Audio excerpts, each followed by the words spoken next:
Alex, thank you guys so much for coming. Hello. Yeah. Thanks for having us. You have a very special connection with the Netherlands. A little bit. Well, we've got a few, but I did used to live here. I lived in The Hague. Was that the one you were looking for? Or did you have a different special connection? No. But I mean, you guys are playing 3 shows in the Netherlands. You signed a Dutch band. I know you guys have connections with Pip Blom. So I was like, I feel like you guys have a love when it comes to Holland. Ja. En ik praat een klein beetje Nederlands. Is well. There you go. No more. Dat is it. No, but what is it that you love so much about this country?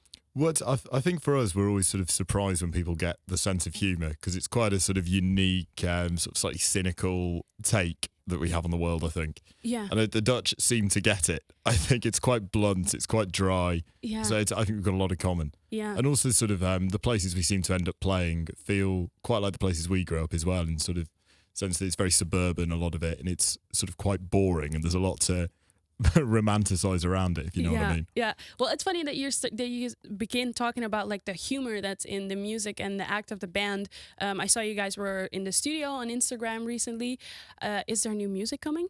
Yeah, so we're trying to do the album at the moment. We're finishing it off. We've just finished festival season, so we've been squeezing it in a week here and there. Yeah. We're doing it with a guy called Burke Reed, who produced Courtney Barnett. Sort of amazing. So we're probably 3 or 4 tracks away from finishing. Yeah. So we're going to go back in over Christmas and get it finished, release early next year. Yeah. And is the ironic humor going to be in the Yeah, new music as well? Definitely. So I think there's a lot of that. And I think it's sort of, most of the humour is sort of just born out of being a group of mates. So we want to make each other laugh. If it sounds too serious or too earnest for one of us to tell each other, and we're going to get laughed at for it in the van, it's probably not going to end up going in the song. Yeah. But I think there's quite a serious point to a lot of it as well, I think. In the UK, at least, there's sort of a big post-punk movement, which is very sort of overtly serious music, which is great. It's political and it's angry.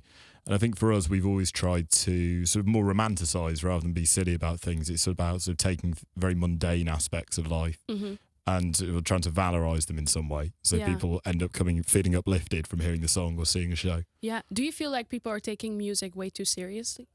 I think it will always have its place, but I think the gap that's really missed at the moment is people that do music that's joyful and that's entertaining and romanticizes surroundings and sends things up, really, rather than being angry, which will obviously have its place. And I think for us, that's sort of born out of coming from a slightly different place. We're sort of all grew up in the suburbs in England, which is it's just quite dull. It's quite mundane, a lot of it. It's sort of commuting, and it's the same night out at a regional club on your Fridays. Yeah. So it's trying to find something out of that sense of boredom that feels exciting, and you'd be creative with quite a small amount of pieces that you've got.